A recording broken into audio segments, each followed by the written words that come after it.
그래서 억울한 마음에 3심까지 가졌지만 결국은 보험금을 지급하지 못했습니다. 보험금 청구 이술 보청기 구독자 여러분 반갑습니다.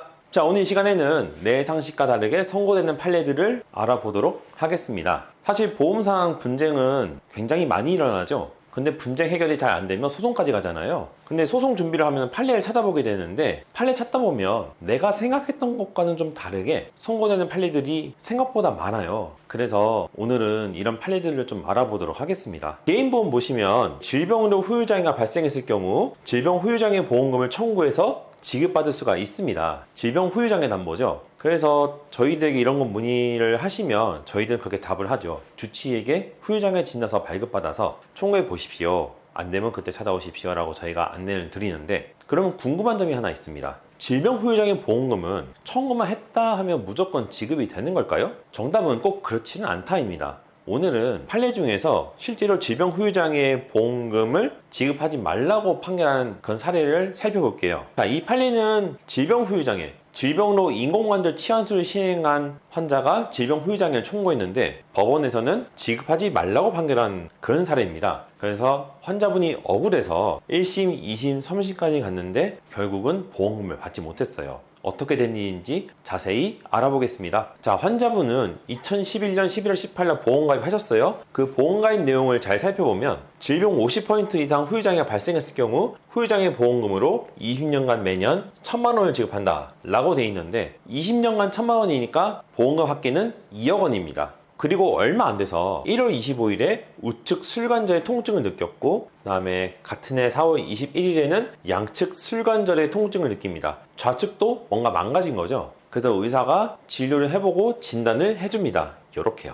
양측 술관절 퇴행성 관절염을 진단해 줍니다. 근데 이 관절염이 심해지니까 환자가 하다가 어쩔 수 없이 인공관절 수술을 해요. 9월 10날엔 우측 술관절을, 9월 17일에는 좌측 술관절을 말이죠. 이 당시에 인공관절 치환술을 시행하면 장애 지급률이 30%입니다. 그리고 양쪽을 했으니까 합산하면 60%죠. 그러면 환자는 질병 50% 이상 후유장애 기준을 충족했다라고 생각하고 그 보험금을 청구했습니다. 그런데 보험사가 지급하지 않았어요. 그래서 분쟁이 발생했죠. 그리고 분쟁이 해결 안 돼서 재판까지 갔는데 그 판결문에 적혀있는 당사자들의 주장을 보죠. 자, 보험사 주장은 아까 앞에서 봤던 우측 술관절염과 좌측 술관절염은 다른 질병이다. 그러니까 다른 원인으로 발생한 거라서 합산은 불가하고, 그렇다면 각각 술관절 30%의 장애가 발생한 거에 불과하기 때문에 보험금 지급 기준을 미달하여 지급 불가다. 당연히 환자는 받아들이지 않죠. 자, 퇴행성 관절염 때문에 양측 술관절 인공관절을 시행했다.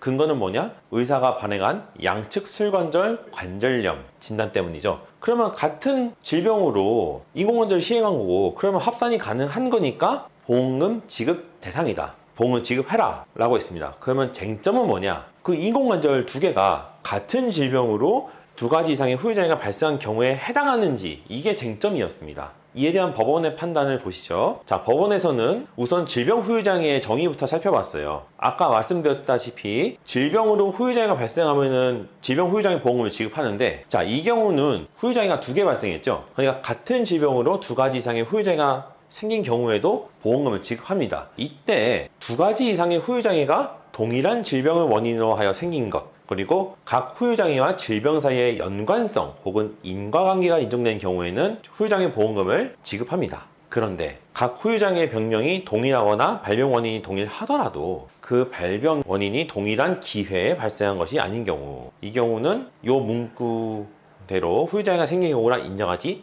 않습니다. 아까 앞에서 제가 말씀드렸죠. 자, 우측 술관절 통증을 느낀 때는 1월 25일, 그리고 좌측 그때는 4월 21일, 석 달의 텀이 있습니다. 그렇다면은 발병 원인이 동일한 기회에 발생한 것이 아닌 걸로 돼서 질병 후유장애가 성립 안 된다, 이럴 수 있거든요. 그러면 환자는 억울하죠. 아니, 내가 전문가도 아닌데 이 내용을 내가 어떻게 일일이 다 파악하고 보험가입을 합니까? 라고 재판부에 항의를 한 적이 있는 것 같습니다. 왜냐하면 판결문에 이 내용이 써 있어요. 평균적인 고객의 입장에서도 스스로 이 사건 특별약관의 본래 취지가 무엇인지를 분명히 이해할 수 있고, 이 사건 특별약관을 위와 같이 합리적으로 해석할 수 있는 이상 작성자 불이익의 원칙은 적용될 여지가 없다. 쉽게 얘기하면 평균적인 사고와 지능을 가진 사람이라면 이 정도의 내용은 보험사의 설명 없이도 이해할 수 있다고 재판부가 판단한 겁니다. 그래서 작성자 불이익의 원칙을 적용하면 안 된다고 한 겁니다. 그리고 이어서 퇴행성 관절염에 대해서도 설명하는데, 퇴행성 관절염은 특정 부위에서만 발병하는 특징을 가지고 있다.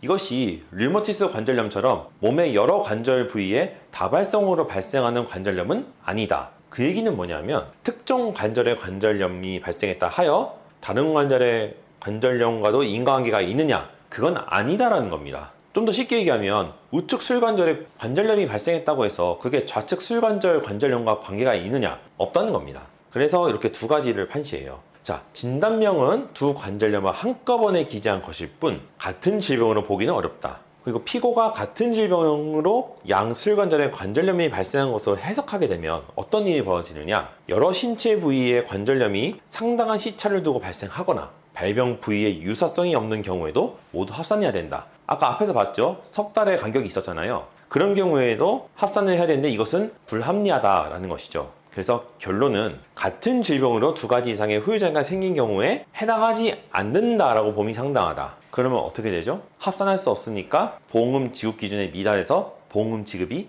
안 됩니다. 그래서 억울한 마음에 3심까지 가졌지만 결국은 보험금을 지급하지 못했습니다. 자, 오늘 준비한 주제는 여기까지입니다. 사실 이런 경우가 되게 많아요. 내가 생각했을 때, 내가 판단해 봤을 때는 매우 불합리하다라고 생각해서 보험사 분쟁을 이어가는데 의외로 재판을 가면 우리의 상식과는 다르게 판결되는 경우가 꽤 많습니다. 상담하다 보면 그런 걸 많이 느끼는데, 물론 이런 일이 있을 때에는 보험사하고 싸우는 것도 맞는 거긴 하겠지만 따져봐야겠죠. 내가 억울한지 아닌지는. 이런 걸 따져보기 전에 우선 먼저 전문가에게 와서 이러이러한 상황인데 왜 내가 이 보험을 못 받냐, 이거 받을 수 있는 건데 뭐 안 주는 거지 않냐, 사실관계를 따져보는 것만으로도 이게 내가 억울하다고 무조건 재판 가면 안 되겠구나 라고 하는 것도 생각보다 많습니다.